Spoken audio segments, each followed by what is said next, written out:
Hi, magandang umaga sa inyo mga kasawi. Kamusta na po kayong lahat? Naway nasa mabuti kayong kalagayan. At ang ganda ng ating topic ngayong umaga mga kasawi. Alam ko na maraming makaka-relate sa topic na ito natin ngayong umaga dahil para ito sa mag-asawa. Ayan mga kasawi, yung ating tatalakayin ngayong umaga. Ano ang tatlong dapat gawin para ma-excite sa'yo ang isang babae tuwing kayo ay maglabing-labing mga kasawi? Alam ko na maraming makaka-relate dito na mag-asawa or mag-jong. Una nating sign mga kasawi dapat gawin ay i-massage mo siya.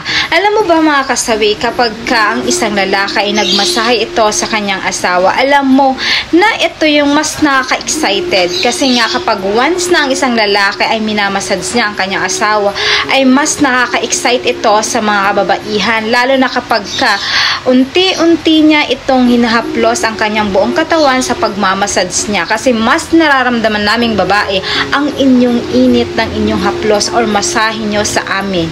Kaya mas na-excited kami mga babae kapag once na ito ang iyong ginawa, kasi mas nakikiliti na kami kapag ginawa nyo ang pagmamassage sa amin mga kasawi. Ayan yung ating unang dapat gawin. Ang pangalawa nating dapat gawin mga kasawi is manood kayo na magkasama. Alam mo ba mga kasawi, napakaganda ito, yung pangalawa natin mga kasawi. Maganda ito na i-banding nyo na mag-asawa habang yung mas na-excited kayo parehas. Yung magpapanood kayo ng mga movies na horny movies, ayan. Kasi mas nakakuha kayo ng mga idea na mga posisyon na dapat nyong gawin. Kaya mas na-excited yung babae kapag ito ay napapanood ninyo na magkasama kayo, dahil nga gusto nyong gawin ito sa bawat isa kung ano yung mga napapanood ninyong dalawa na magkasama kayo.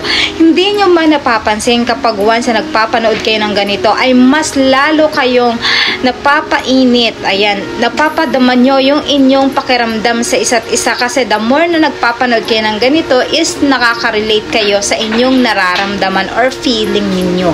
So mas napapa-excite yung isang babae kapag once na ito ang inyong giting pangalawa na dapat gawin mga kasawi. Ang pangatlo natin mga alam ko na maraming makaka-relate sa pangatlo natin na ito na mga kalalakihan. Ayan, gumamit ng isang bagay na mai-excite ang inyong asawa. Ayan, alam nyo ba mga kasawi, mas maganda ito talaga na gawin nyo ito sa inyong mga asawa. Alam nyo ba kung bakit mga kasawi? Kasi mas na-excited sila kapag once na ito ay may bago silang natitricks na nakukuha sa inyo mga kasawi. Alam nyo ba kung bakit? For example, gumamit ka na isang candy, for example mga sa snowbird. So ngunguyain mo syempre yung snowbird mga kasawi. Kapag once na ito ay nanguya mo na, syempre sobrang lamig na ito sa inyong mga bibig. So tapos hahalikan nyo na ang kanilang tilapia mga kasawi ng inyong asawa mga kasawi. Syempre sarap ito sa kanilang pakiramdam dahil sobrang lamig ito. Kapag once na ito ang inyong ginawa, ay hindi kayo makakalimutan ng inyong asawa mga kasawi, kasi sobrang masarap ito sa kanilang pakiramdam at nai-excite sila tuwing ito ay inyong gagawin, kasi parang nasatisfy sila kapag ito yung ginagawa ninyo.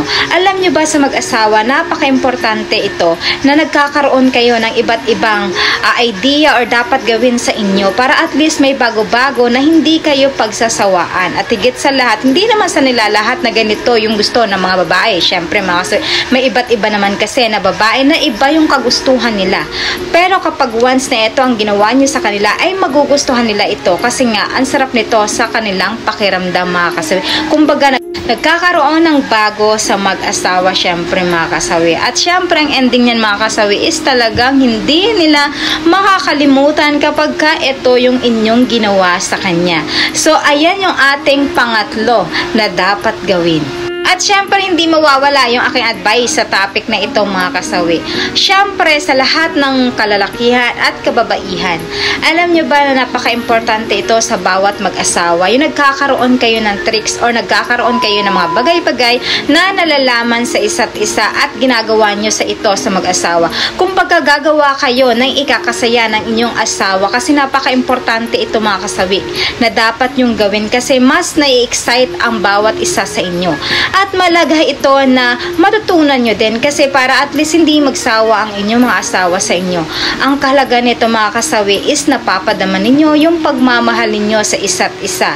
At least kapag may bago kang ginawa sa kanya ay hindi niya ito makakalimutan mga kasawi. So yan lang yung aking advice sa topic na ito. Maraming salamat sa patuloy na pagsusuporta ninyo sa akin, sa walang sawang pag-share at pag-comment at pagre-react. At syempre pwede na po kayo mag-subscribe, pwede na rin kayo mag-follow para updated kayo sa topic ko araw-araw. Mahal kayo ng inyong advisor. Bye mga kasawi!